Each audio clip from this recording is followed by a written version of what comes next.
to a little bit of everything family.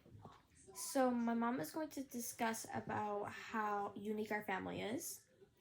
So she can start off now. Yeah. So today we wanted to take a minute and introduce our family.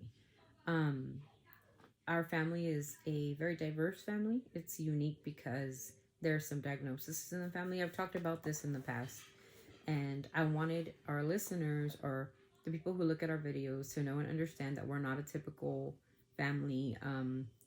There's some days where our days are a little bit harder than others. Um, and I wanted to kind of just discuss those types of areas that people don't really touch or talk about. So, one of the diagnoses in my family is autism. I have two children on the spectrum. I have a mid to mild child. Her name is Nikki, and you met her in a previous video. And I have a mild to severe autistic child that is completely nonverbal. She has a lot of ukulalia. There's a lot of like repetitive speech. She, really can't take care of herself. She's almost 17. And she's unique in a lot of different ways. And some of our triumphs with our children has been a lot of like therapies like ABA, OT, speech, since they were very little. So this got caught on pretty quickly. If I could remember when I was in school, there was not a lot of talk about autism or ADHD or OCD or there was less of that spoken about, back in the day. Now it's very, very common.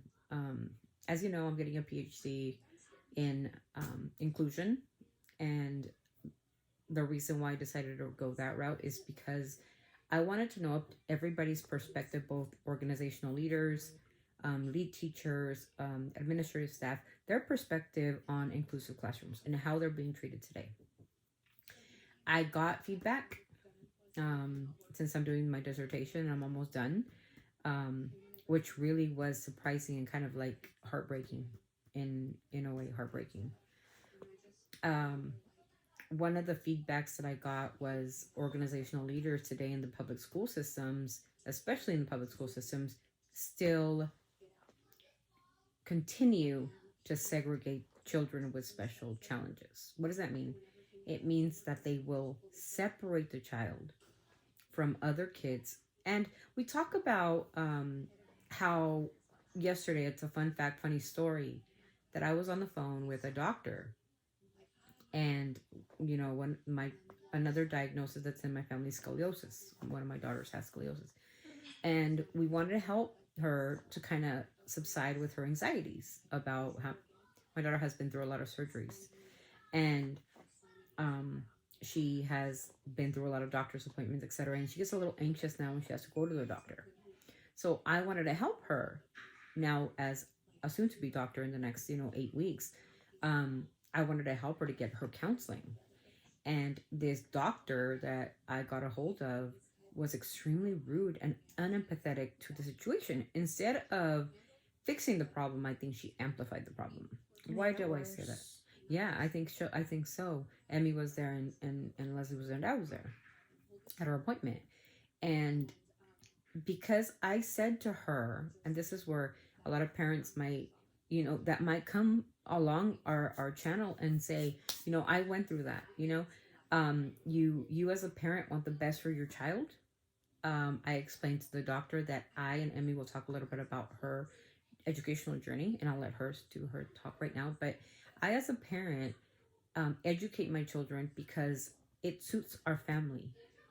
So the reason why I chose charter, private, independent study is because I did the public school system with my oldest, and she would come home with scratches on her face. She would come home with bruises on her face. She would come home with things that they would put in her backpack. So they would tell her that she would steal things.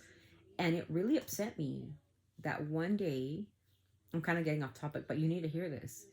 I sent her to the school. She came home with an Apple computer that belonged to the superintendent. How does that happen? How does she was 7 years old at the time, How did my daughter get an Apple computer in her backpack, put it in her backpack, bring it home, right? And then get blamed for it. So legalities come in, right? And that was one. The camel that always breaks the camel's back is when somebody gets hurt. I send my daughter to school. They have to wear uniforms in these schools, public schools. And I sent her fine in the morning, 7 o'clock, put her on the bus. She rode the bus to school, Mark Twain Elementary, shout out to them out in New Mexico. And she goes for 9 hours, and then she comes back. And when she came back, half of her face is filled with glass and a lot of sand and bleeding from her face. So as a mom, when I picked her up from the bus stop, I automatically went into a panic, and I picked her up and I actually like hugged her home. Like, I was pregnant with Leslie, and I grabbed her and brought her home, and I started cleaning her up, and I called her teacher and I asked what happened to my daughter. And the teacher replied to me that she came like that from home. Okay? Now, what mother, what parent would knowingly drop their kid or push their kid down, or she had glass and she had sand in her face, and I ended up taking her to the emergency room to get that stuff removed, would send their kid to school like that? Nobody. Because that is a problem, especially in New Mexico. Okay? So that's what the teacher told me. So I went out to the district to speak to the superintendent about my concerns and how upset I was. And I took pictures, etc. I hired a lawyer because this was ridiculous, like ridiculous. I ended up getting an apology from the district. Long story short, nothing happened, but I ended up removing my daughter from the public school system, moved back to California, and here we are today. Those are the type of issues. Now, back to the original question. Why I chose to charter school my kids and keep them home. And Emmy's going to tell you what she does. So at home, I mostly do computer work. I don't like to be shown on camera when I'm doing school. I don't like to have my mic on. So usually what I do is I usually read.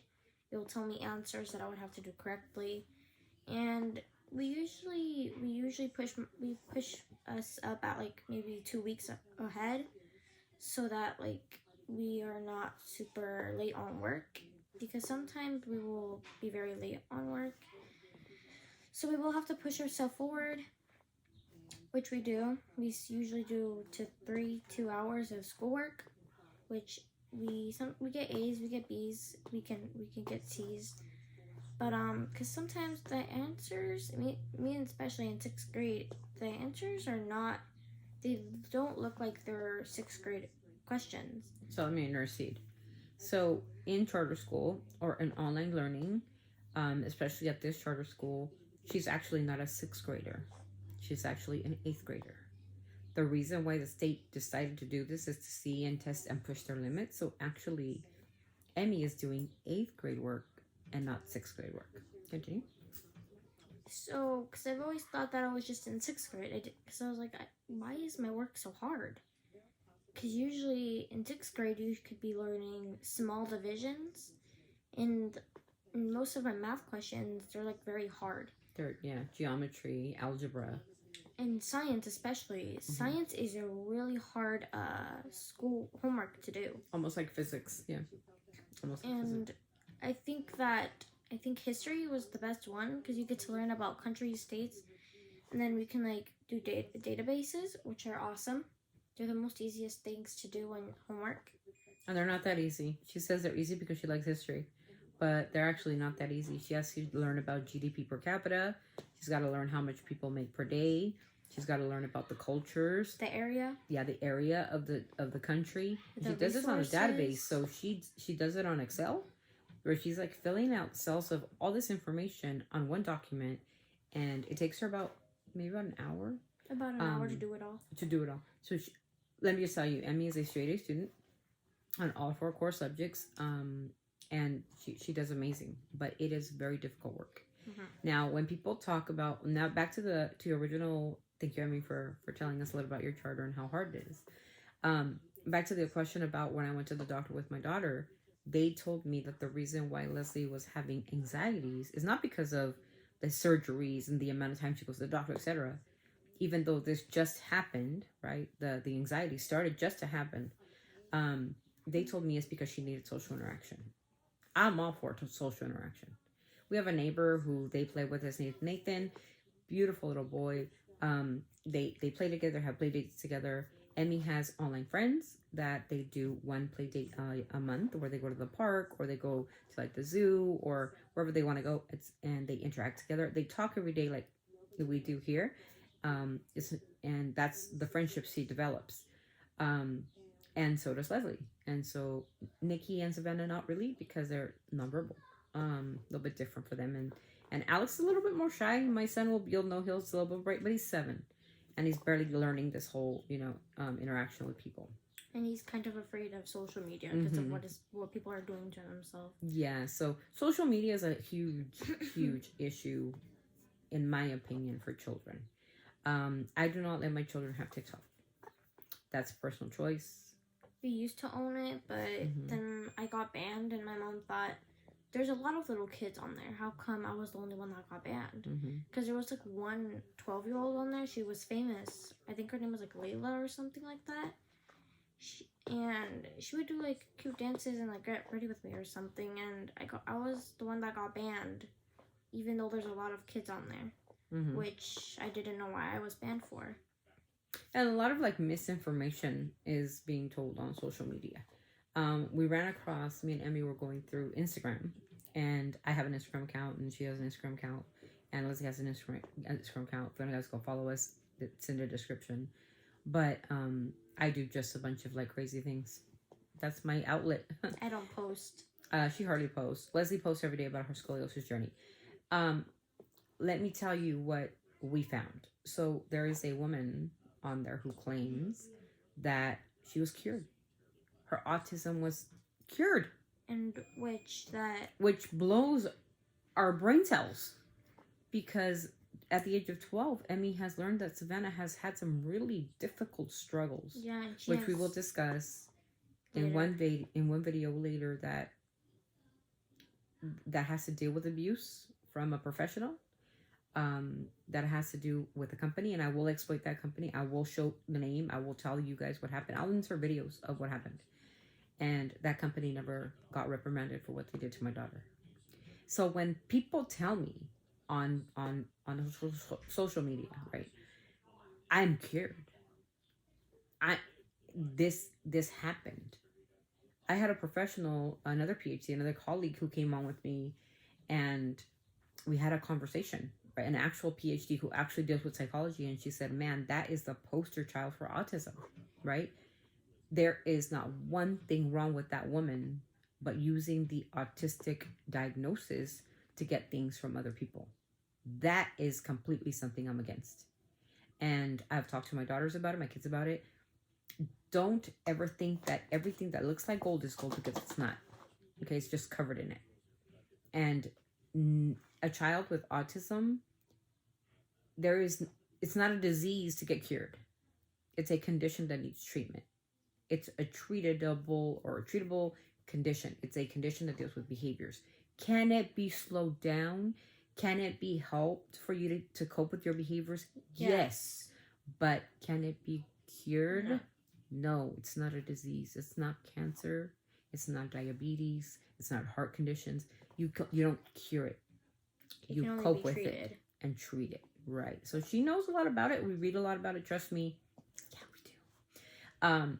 So to finish the story with Leslie, we're having this conversation with this doctor, right? So we're going to go back to that conversation with Leslie and me to get her to the anxiety help that she needs. And this doctor decides to, in front of my daughters, right? When I said the word, we want to protect our children from maybe get her being bullied. You talk about send her out there and with a bunch of kids. What the doctor didn't let me what the doctor did not let me explain, excuse me, I'm sorry, I'm very upset about it, is my daughter has 2 metal rods in her back. Okay, So the way her rods are, there's two rods, right? Her back. And when she bends completely this way. So when we bend this way, right? When she bends this way. And that top layer is protruding. What does protruding mean? It means that it sticks out. Okay? On one part of her back is very elevated. So an example of elevated back would be like, for example, this is I'm gonna use a stapler. I'm sorry. So an elevated protruding would be like this. It's protruding. You could see her left shoulder blade protrude like this, right? As opposed to us, we look like this. So hers would look like this, while ours would look like this. So when I talked to the doctor and I said, hey, Dr. Shelley, that was her name, I was very upset because Leslie is very limited to certain things by her surgeon. So I have to listen to the surgeon, right? And she can't dance, she can't do sports, she can't jump, she can't run. And there's doctors recommending us for her to go play soccer. Go dance. Leslie can't run. To go dance, Leslie can't bend. To go jump rope. To go jump rope or whatever. And I'm like, wait a minute, she can't do any of those things. No. Well, maybe you should try like putting her in some, and I'm like, okay. So this is where the charter school thing comes in. And this is why a lot of people are like, why don't, a lot of kids do need social interaction. Yes, I agree. They need friends. They have friends. One of her best friends, her name is, what is it? Athena or? Tiana. They have Zoom calls. They talk to each other. They have play games on the computer together. The only thing that Leslie cannot have is contact. You're going to ask me why in like 5 minutes. Contact. Leslie's lungs are severely underdeveloped, which means by her surgeon asked me as her mother and as a family that we need to protect her from germs. We need to protect her from getting sick. We need to protect her for so many things, because if she is to develop even a minor cold, not even COVID, because we could talk about COVID and that's another subject. We'll talk at a later date. But just a minor cold can put my daughter in a hospital and she could be like literally diagnosed with pneumonia. And that can lead to severe consequences. She has small lungs. Yes. So when I was upset at the doctor, not because of what I agree that children need social interaction.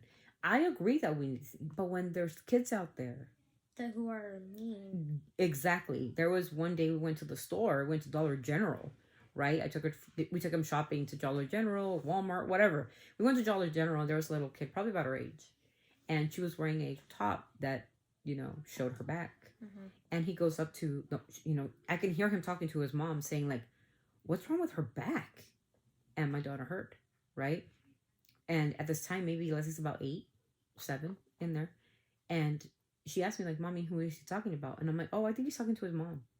And she's like, the mom is like, oh, she's deformed. Okay. So when you have things like that being told to your child and they can hear these awful things by other people, it kind of second guesses the idea of we should set them out there and let them get bullied like that. Because to me, that was just wrong. Did I say something to that woman? I think so. Yeah. And I'm not going to go into what was said because I think this is a kid-friendly place. And that was not kid-friendly. No. I could say that. Because I think that parents are not getting educated. And need to learn. And learn what? What do we need to learn? And have manners. Kindness, empathetic, manners, respect for others, especially in a place, a world that is right now, in my opinion, humbly, and I'm sorry, very messed up. So that is our story. Unique. We're not typical. Again, I would love for inclusion to be part of daily life. I would love for kindness and empathy and understanding to be part of everybody's life, but we tend to continue the narrative that if somebody's different, they're less. It's a very sad way of looking at it, right? I mean, I think because you're different, you're less than somebody else because you're not normal, right? But now that 69% of now new autistic cases are coming up. I can't say that I'm happy that it's more out there. What I can say is I'm happy that it's being educated and informed, and people are now understanding that this is part of a normal way of life. It's not, now I don't feel so alone fighting a battle that is really hard. And Emmy doesn't feel so alone as a sister, you know, saying I have to protect and I have to, you know, now Emmy's like, you know, there's a lot of, you know, a lot of, like when she talks to Nikki, Nikki's a great artist, by the way, and we're going to show you some of her art. And Emmy's one fantastic artist. Oh my goodness. Super talented little girl, which she will show you some of her art in other videos, how she can draw. She's actually drawing some stuff right now, and we'll put it in the little pop-ups or whatever. I don't know if she does this, like she's tech savvy. But just know that, you know, that we are different, each and every one of us in every way. Like I suffer from anxiety, PTSD, and it's another condition in my family that I suffer, and I do my best. You know, I do my best. It came from a very long time ago, an accident I had a very long time ago, and it became a condition. Does it make me less special than anybody? No. You know, does it give me some, you know, anxious situations? Yes. But I take care of myself. Like, I, you know, changed my lifestyle. If anyone has a cough, even a small cough, my mom would be afraid. Yeah. Like she would, like her head would tell her to panic. Yeah. So it's called panic attacks, and the reason why is because I have a child with immunocompromised, you know, issues, because I have children that you kind of have to protect. The mama bear comes out of me, and because I don't know really how to handle certain situations, my anxiety does get the best of me sometimes, and sometimes it just takes about a cold shower, an ice bath, breathing exercises. Use those. And if, you know, worst gets to worst, of course, and if you're under medical care, you know, take your medications. And make sure to pray right after. And prayer. Yeah. Okay. So we wanted to introduce you, Savannah. Savannah, come here. Come here. You want to say hi? Say hi. Hi. Bella. Come here. Come here. You want to say hi, guys? No, hi, not Bella. No, come here. Come here. Bella. No, I want the people to know who you are, because you're very special. Look. You want to say hello? Hello, Savannah. Hello, Savannah. Hi, Adrina. Okay. So that's my 17-year-old autistic. Not right now, but not Adrina. And as you'll understand, that what we described is exactly what her condition is, and she's a blessing to me and to her sisters, to our family. She is absolutely a phenomenal child, and I couldn't be more prouder to be her mommy, like I am of all my kids, and know that is what a little bit of everything family is, a little bit of everything. And I want you guys to know that we send each and every family out there that has a similar situation or is going through the same thing, all the love and all the support, and we have your backs in everything, because we know what you're going through. If we haven't gone through it already, we'll probably go through it in the future. We don't know. So I want you guys to give you hope, that there's hope. There's lots of people that care. In my situation with my daughter, Leslie, I will take care of that situation. It was really unfair how my daughter was treated, and she tried to put it on. She needs to be out there with her friends. No, my daughter needs counseling. To be over that anxiety and that PTSD from all those surgeries. It's hard. She's 9 years old and she's been through 21 surgeries. And if you think a little, and even if we think for like 10 seconds, right? If we think a little bit, one surgery is hard. 2 surgeries, harder. 3 surgeries, 4 surgeries, 21 total surgeries. And she's 9. So that's a little bit about us. Like I said, later on we'll get on to like their talents, because they're so super talented, and what each one of my children attribute to talents. It's not always gonna be food, and we're not always gonna be cooking. So there's like all of us, like my brother has a talent of drawing. My sister has a talent of sewing. Mm-hmm. I have the talent of drawing, crocheting, and I like to build things and do things with my hands. Very architectural. She likes all to do that. And my and Nikki, she likes to do art. Portraits. Picasso. Abstract. Like she'll grab like characters and she'll turn them very pretty. Yeah, very abstract. And Savannah doesn't have a talent, but she has a talent of dancing. She knows Justin Bieber, and she likes Nicki Minaj, and who else is she like? I know it's Bieber. I know it's Nicki. I think Katy Perry. I think she likes Katy Perry Firework. She likes all the Disney theme songs. A Whole New World is one of our favorite theme songs. And, you know, they all have their talents. And, again, I want to thank you guys for listening to my rant. This is a boring one. But soon we're going to be doing challenges. Yeah, we're going to get into, like, family challenges. We're just, like, we have an order coming in about a spinning wheel. So. Yeah. So we're going to do some challenges, get these kids some prizes. I mean, they're pretty spoiled. I'm gonna admit it. Yeah, they are. But usually it's. But I want them to get, like, you know, like whatever they want and whatnot. But I really want to thank you guys for listening. I know this is probably a rant, but I want you guys to be educated, you know, and this is what I do. You know, this is what I do. Educate people that just because somebody has a diagnosis it makes them different, but it doesn't make them less. And they are special in their own unique way, and we all are special in our own unique way. That we have some issues. We all do. You know, none of us are built perfect. We all have, you know, certain conditions we go through. But just know that you are loved and you're appreciated and you are not alone. And this is what the channel is about. So I want to welcome you guys to our channel. I appreciate the love, the likes, the support. We want to grow as a channel because we want to become an educational channel soon. And the objective of this channel, again, once I get that PhD, is I want to make sure that all you guys know the research that is going on. And I'll do that again in a different video. But know what's going on, how to advocate for your child, IEPs, 504s. Don't let anybody tell you that you can't do something. You can. And bottom line, to end this video for myself, is never let anyone tell you you can't do something, because you can do anything you put your mind to do, no matter what age, no matter your diagnosis, no matter anything. So thank you. Sending lots of love to Emily, and it's Emmy, and yeah, we'll see you in the next video. Goodbye.